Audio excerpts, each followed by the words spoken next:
Hello 2025. Nataron sa year 2024 last year ni bay. Mao ni atong Biyernes Santo last year ug si dagway sa daan last year.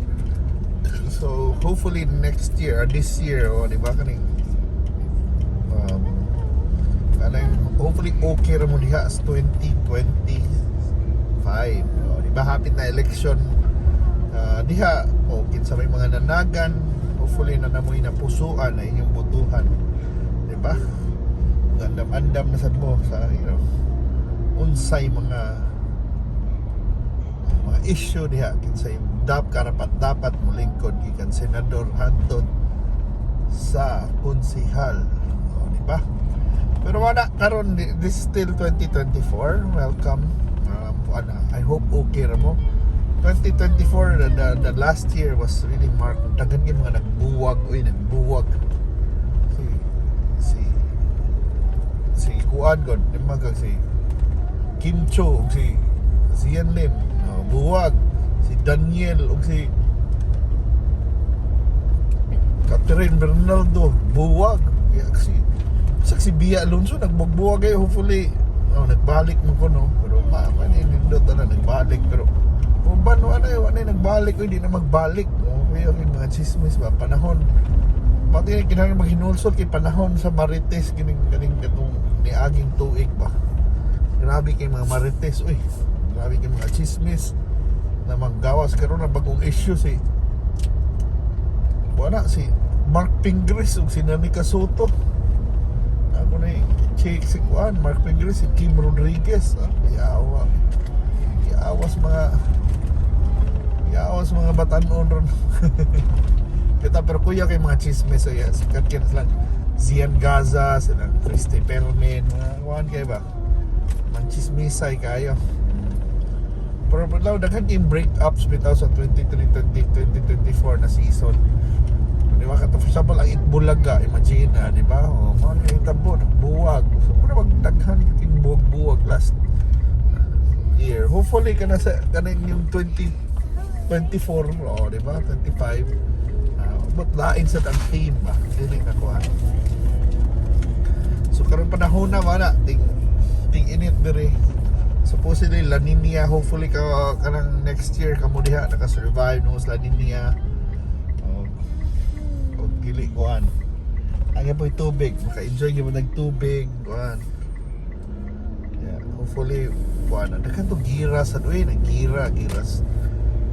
Last October mo to gira ng kuan Israel o kuan Palestine, wala mas peaceful na tingali ang kalibutan ba, inulsol ta ana na marisolba na mga issue. Pero daghan kay election, I know 2025 gara daghan rin bago ana.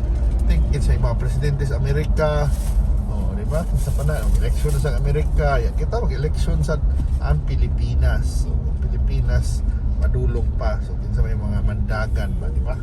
So may yung mga bet diha kay kumusta kang line up na kay feeling nako exciting kayo kay kung ang events lang karon ang basihan tan-aw na ko na line up na silang pro Duterte o line up na kang pro PBM. So depende lang asa inyo, di ba?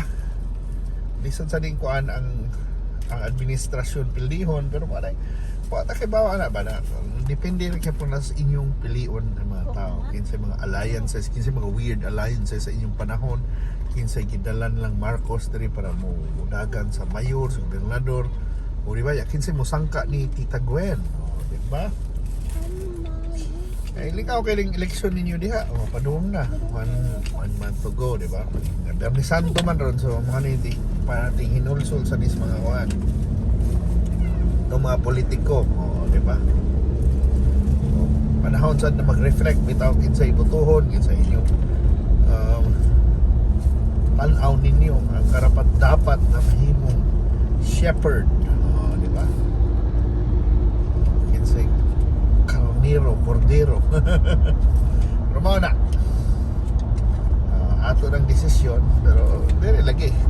So karon we're still 1 year away, so pag yun may kaibaw sa mga issue anong panahon na ninyo, di Pero mo ni dagway sa Bernie Santo sa 2024. Diba? I don't know, sa mga bagong building, mga bagong building, galing 1 year from now, mauli ka pa rin dagway, tingali. Kaya ba, si Bako, mga sunog diha, pero, kuhaan lang ba? Ano yan, dagway, sa dalan.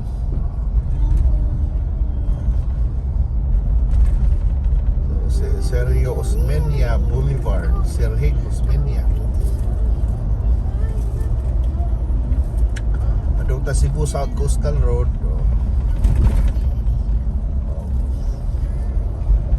Wala, itong kuha nun. Holy Week mo nun. May traffic, pero tapos yung mga auto di sa dalan, bisa na kung yun ba? Naamasad. Pero hindi yung traffic. May naka-nindot din kayo biyahe. Init lang kayo. Pero hinaot sa inyong panahon mo na. It's not, of course, summer magyapon. Kaya ba ako, init yapon na. Hindi na may likayan. Pero hopefully lang ba, dili na kuhan as nanay threat. Karon mo ko nagiti threat na El Nino na maghuwaw gyud.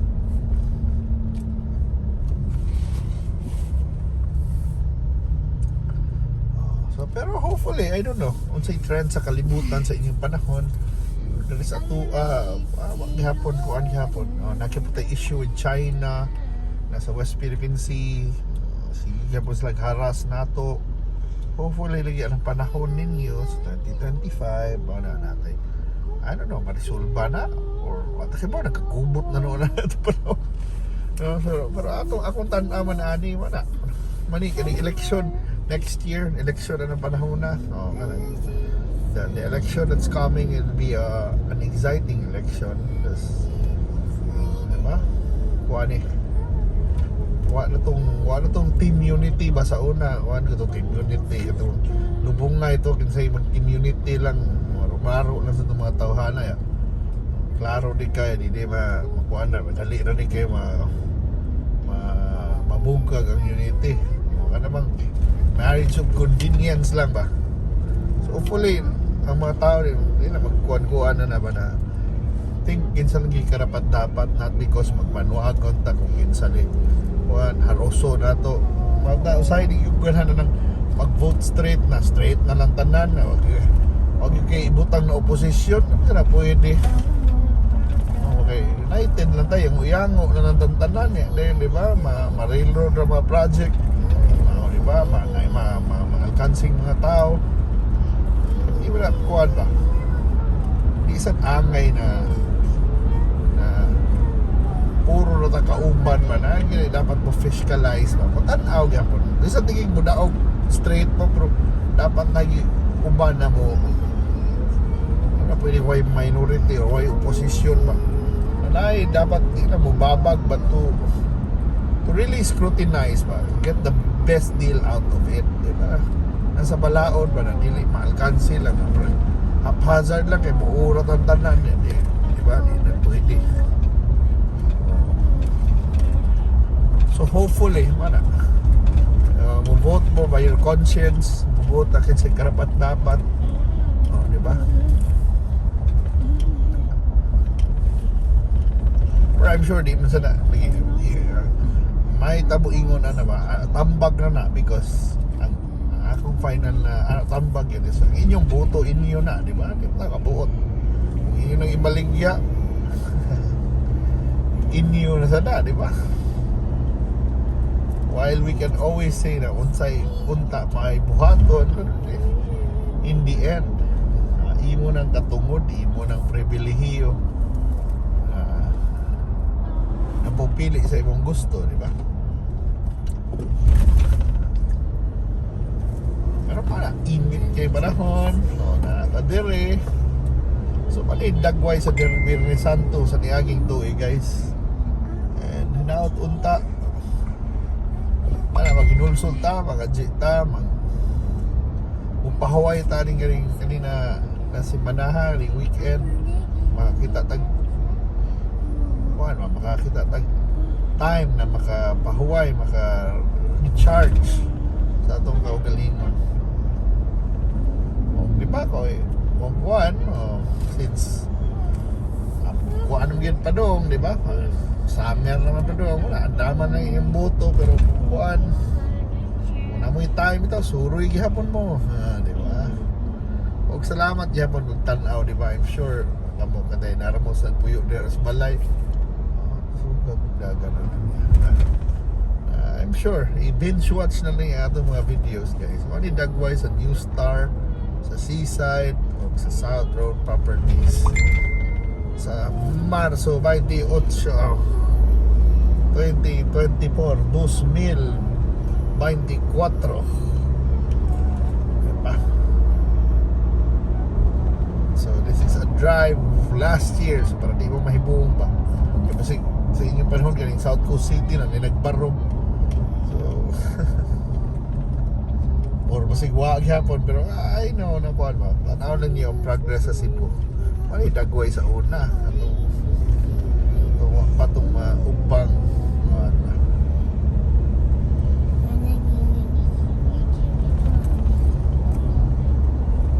so muna ato na ta, and I hope to see you na sa Pon. Padayon lang tanaw sa akong mga videos ba diba? Let's keep on supporting each other. Thank you so much for watching. Bye.